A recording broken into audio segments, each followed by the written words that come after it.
اس میں ایسا نہیں کر سکتے کہ آپ ایک چیز کو دوسری چیز پر قیاس کر لیں۔ لہٰذا انبیاء علیہم السلام کی ازواج سے نکاح کو اللہ تعالیٰ نے حرام قرار دیا۔ آپ کو یہ نہیں کہہ سکتا کہ جی چونکہ طریقت کے مسائل نبی کریم صلی اللہ علیہ وسلم سے اخذ کیے جاتے ہیں، چنانچہ آپ کی زوجہ سے آپ کی وفات کے بعد نکاح حرام ہے، تو پھر پیر صاحب کی زوجہ سے بھی نکاح حرام ہوگا، اسی طرح ہمارے استاد ہیں ان کی زوجہ سے بھی نکاح حرام ہوگا۔ ایسا نہیں کہہ سکتے ہیں، کیونکہ یہ قیاس سے مسئلے حل نہیں ہوتے ہیں، ان کی معرفت اللہ تعالیٰ دیتا ہے یا اس کے رسول دیتے ہیں۔ لہٰذا اس میں بے ادبی کا کوئی پہلو نہیں ہے۔ اگر بالفرض کوئی ایسی صورتحال ہو جاتی ہے کہ کوئی اپنے استاد کی بیوہ سے نکاح کر لیتا ہے، یا اسی طریقے سے پیر صاحب کی زوجہ سے نکاح کر لیتا ہے، ایسی کوئی صورتحال بن جاتی ہے تو اس میں کوئی حرج نہیں ہے۔ کیونکہ دیکھیں اب مثال کے طور پر اب ہمارا یہ ظالم معاشرہ بعض اوقات اس قسم کے فیصلے کر دیتا ہے کہ جس سے ایک انسان کی زندگی تنگ ہو جاتی ہے۔ جیسے آپ اس مسئلے سے قطع نظر دیکھ لیجئے کہ میں اس پہ آگے کلام بھی کروں گا، پوری آیت اس کے اوپر آ رہی ہے کہ کسی عورت کا شوہر جیسے فوت ہو جاتا ہے، اب وہ عالم جوانی میں ہے لیکن 2-3 بچے بھی ہیں۔ اب بعض اوقات ایسا ہوتا ہے کہ وہ بیچاری شادی نہیں کر پاتی۔ اگر شادی کرنے کے لیے جیسے عدت گزار لی، اب وہ چاہتی ہے بھی کسی مرد کا سہارا حاصل ہو جائے، تو ہمارا ظالم معاشرہ طعنہ زنی شروع کر دیتا ہے، لو جی شوہر کو مرے چند دن میں نہیں ہوئے، یہ تو شادی میں پڑ گئی، شاید شوہر سے بیزار تھی پہلے۔ اچھا اس کا مطلب یہ ہوا کہ پہلے 2-3-4 سال ان لوگوں کو یہ اطمینان دینے میں عورت گزار دے کہ میں شوہر سے محبت کرتی ہوں اور مجھے شادی کی کوئی جلدی نہیں ہے۔ اس میں جتنی مرتی بیچاری اذیتیں برداشت کرتی رہے، تکلیفیں برداشت کرتی رہے، یہ جا کے یہ نہیں پوچھیں گے کہاں سے کھا رہے ہو، کہاں سے پی رہے ہو، بچوں کی فیسیں کون ادا کر رہا ہے اور کس طرح کرو گی، نہیں، اس سے دلچسپی نہیں ہے۔ لیکن یہ عورتیں ہی ہوتی ہیں جو اپنی ہی جنس کی شدید قسم کی اس طرح مخالفت کرتی ہیں، اس پہ تنقیدیں کرتی ہیں۔ یہ عورتوں کے حقوق کی بات تو ہوتی ہے بعض اوقات کہ جی ہم اپنی عورتوں کے حقوق کے لیے گفتگو کریں گے، حالانکہ عورتوں کو تنگ کرنے والی سب سے زیادہ عورتیں ہی ہوتی ہیں۔ تو اب یہ بیچاری اس طریقے، اچھا اسی طرح کوئی مطلقہ عورت ہو اس کے اوپر بھی اسی طریقے سے مسئلے۔ تو خلاصہ کلام یہ ہے کہ اب بالفرض اگر ایک عالم دین ہیں یا ایک مفتی صاحب ہیں، ان کی زوجہ کا ایسا مسئلہ ہو جاتا ہے اور کوئی اچھا مناسب رشتہ نہیں ملتا، شاگردوں میں اچھا رشتہ ہے، تو اب اس کا مطلب یہ ہوا کہ وہ نکاح نہ کریں، ورنہ لوگ طعنے دیں گے کہ بھئی ایک شخص سے کہ بھئی تم نے اپنے استاد کی ضرورت سے نکاح کر لیا ہے، تو پھر وہ چاہے گناہ میں مبتلا ہوں، چاہے وہ بیچارے تقاضائے نفسانی سے لڑتے لڑتے ٹینشن میں ڈپریشن کا شکار ہو جائیں، پریشانی کا شکار ہو جائیں، لیکن یہ نکاح نہیں ہو سکتا۔ اس طرح کے معاملات نہ کیے جائیں، یہ مناسب نہیں ہوتے۔ اور اسی طریقے سے کوئی پیر صاحب کی زوجہ سے نکاح کرنا شرعاً کوئی منع نہیں ہے، اس میں کوئی بے ادبی کا پہلو نہیں ہے شرعی اعتبار سے۔ ہاں یہ الگ بات ہے کہ اگر بالفرض کوئی اور رشتہ آ رہا ہے کہ ان کے علاوہ کوئی مرید کے علاوہ ہے، شاگرد کے علاوہ ہے، اچھا رشتہ ہے، اور پھر کوئی شاگرد یہ سوچ کر کہ چلے جی میں نے اپنے استاد کو یا اپنے پیر کو اپنے روحانی والد کی طرح مانا اور ان کی زوجہ کو روحانی والدہ کی نظر سے دیکھتا رہا، اس وجہ سے میں نکاح نہیں کر رہا ہوں، وہ از خود یہ فیصلہ کر لیتا ہے کہ ایک مناسب رشتہ آیا ہوا ہے، چلیں ان سے نکاح ہو جائے، کوئی حرج نہیں ہے۔ لیکن یہ اگر ہم روش اختیار کریں کہ نہیں جی میں تو اس نظر سے کبھی دیکھتا ہی نہیں ہوں، اب کوئی اور رشتہ بھی نہیں آ رہا، اور انسان خود بھی نہ کرے اور پوری زندگی بیچارے سے تنہا گزاریں اور پریشانی کے عالم میں گزاریں، تو یہ بھی مناسب نہیں ہے۔ تو اس لیے مطلب بعض چیزیں ایسی ہوتی ہیں جس کو شریعت بے ادبی قرار نہیں دے رہی ہوتی، لیکن ہم اس کو سمجھتے ہیں کہ یہ بے ادبی ہے، اس میں تھوڑا سا غور و تفکر کر کے ایک ایسا راستہ اختیار کرنا چاہیے کہ اگر آپ ادب احترام کرنا چاہ رہے ہیں تو پھر کوئی متبادل بھی تو ہو،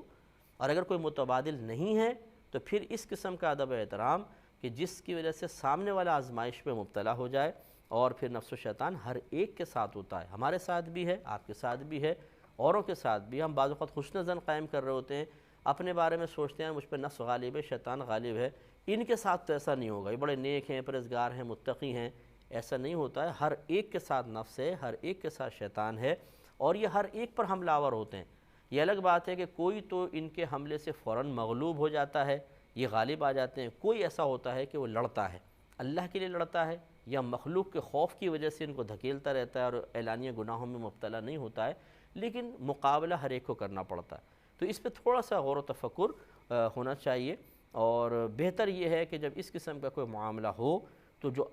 صحیح اہل علم ہیں عوام کی باتوں کی پرواہ نہ کریں، عوام تو جائز کو ناجائز اور ناجائز کو جائز بنا دیتی ہے۔ اب ایک دیکھنا، ابھی میں ایک صورتحال آپ کو عرض کرتا ہوں۔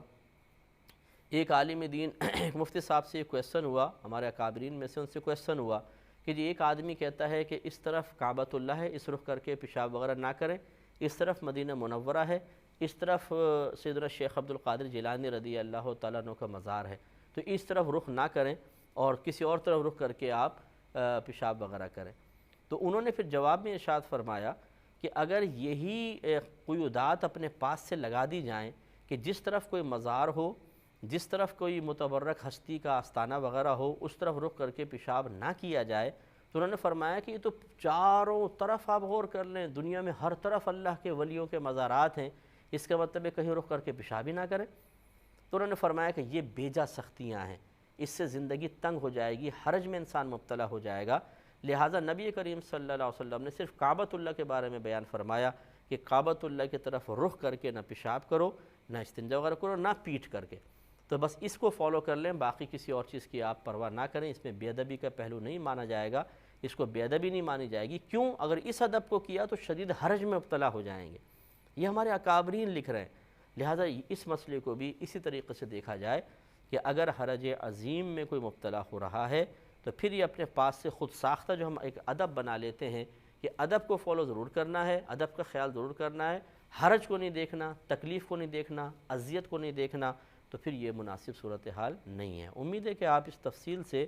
ٹھنڈے دل سے غور کر کے پھر ایک صحیح نتیجہ مرتب کرنے میں کامیاب ہوں گے۔ تو بہتر یہ ہے کہ اگر خود کوئی فیصلہ نہ کر پا رہا ہو انسان اور اس کو ایک طرف شرعی حکم اور ایک طرف ادب و احترام بظاہر ٹکراتے ہوئے نظر آ رہے ہوں اور قوت فیصلہ بالکل کوئی کام نہ کر رہی ہو، تو پھر اس کو موقوف کر رکھیں یا اس کو منتقل کر دیں علماء کی طرف کہ بھئی آپ جو فیصلہ کریں۔ اور علماء سے مراد بھی وہ کہ جو واقعی اچھے اہل علم ہوں اور معاشرے پر بھی اپنے لوگوں کی کیفیات، ان کے حالات، ان کے ماحول اور شرعی احکام پر گہری نظر رکھنے والے ہوں، وہ اچھے مفتیان کرام ہر جگہ پہ مل جاتے ہیں، ان سے پھر مسئلہ معلوم کر کے اس پہ عمل پیرا ہوا جائے۔ اگلی آیات کی طرف آتے ہیں، سورہ نور کی آیت نمبر 3 ہے۔ اللہ تعالیٰ ارشاد فرماتا ہے کہ الزانی لا ينکح الا زانیۃ او مشرکۃ، زانی نہیں نکاح کرتا ہے مگر زانیہ سے یا مشرکہ سے، والزانیۃ لا ينکحها الا زان او مشرک، اور زانیہ نہیں نکاح کرتا اس سے، یعنی زانیہ سے نہیں نکاح کرتا مگر زانی ہی یا مشرک، وحرم ذلک علی المؤمنین، اور حرام کر دیا گیا یہ مومنین پر۔ اب دیکھیں اس میں یا تو خبر دی جا رہی ہے یا حکم ہے۔ اگر خبر دی جا رہی ہو تو پھر اللہ، اس کا مطلب یہ ہو جائے گا کہ اللہ تعالیٰ خبر دے رہا ہے کہ اور اس کا مفہوم یہ بنے گا آیت کا، اب یعنی مقصود الہی یہ ہے اس بات کی خبر دینا کہ زانی وہ شخص جو عادی زانی ہے، جس کے ذہن میں گندگی بھری ہوئی ہے،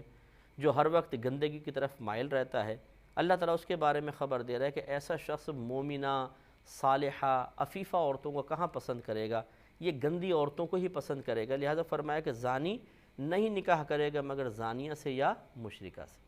اور اسی طرح اگر کوئی زانیہ عورت ہے کہ جو خراب کاموں میں لگی ہوئی ہے اور گندگی پسند ہے، تو پھر اس سے کوئی زانی ہی نکاح کرے گا یا مشرک نکاح کرے گا،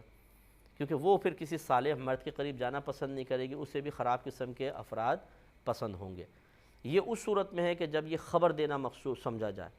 اور اگر یہاں پہ یوں کہا جائے کہ یہ خبر نہیں بلکہ اللہ تعالیٰ کا حکم ہے، تو پھر مفہوم یوں بنے گا، یعنی اس کا مطلب پھر یہ ہوگا کہ زانی صرف زانیہ سے نکاح کرے اور مشرک عورت سے نکاح کرے، اس کے علاوہ کسی سے نہ کرے۔ اسی طرح زانیہ سے صرف زانی ہی نکاح کرے اور مشرک نکاح کرے، زانیہ عورت کسی صالح مرد سے، نیک مرد سے نہیں کر سکتی۔ لیکن اب اس پہ تفصیل کیا معنی ہے، کون سا ہے، تو پھر صحیح یہی ہے کہ یہاں پہ اللہ تبارک و تعالیٰ خبر دے رہا ہے، حکم نہیں۔ لہٰذا ایسا نہیں ہے کہ اگر کوئی شخص عادی زانی بھی ہے، مثال کے طور پر اس کے ذہن میں گندگی بھی بھری ہوئی ہے، تو ہم یہ نہیں کر سکتے کہ اگر وہ کسی نیک عورت سے نکاح کرنا چاہتا ہے، کسی صاف ستھری عورت سے نکاح کرنا چاہتا ہے، تو ہم کہیں گے تمہارا اس سے نکاح کرنا ہی حرام ہے، ایسا نہیں ہے۔ اسی طرح اگر کوئی لڑکی معاذ اللہ زنا میں مبتلا ہو گئی ہے اب اس کا نکاح کسی نیک آدمی سے ہو رہا ہے، نیک آدمی سے مراد کہ جو کم از کم زانی نہیں ہے، مشرک نہیں ہے، تو بعض جاہل قسم کے لوگ اس طرح کے خیالات ذہن میں ڈال دیا کرتے ہیں، جیسے قریبی دوست وغیرہ ہوتے ہیں، سہیلیاں ہوتی ہیں کہ بھئی تمہارا نکاح تو اس سے ہوگا ہی نہیں، کیونکہ اللہ تعالیٰ نے فرمایا کہ زانیہ عورت صرف زانی سے نکاح کرے یا مشرک سے نکاح کرے۔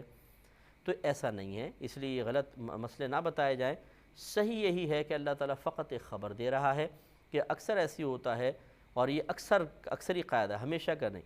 کہ زانی گندگی کو پسند کرتا ہے، زانیہ بھی گندگی کو پسند کرتی ہے، لیکن اگر کوئی زانی پاکیزگی کو پسند کر کے عام عورت سے نکاح کر لے تو بالکل ہو جائے گا۔ اسی طرح کوئی زانیہ عورت تھی،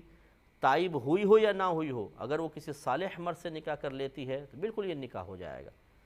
ابھی جو آگے فرمایا کہ وہ حرم ذالک علی المومنین، اور حرام کر دیا گیا ہے اسے مومنین پر،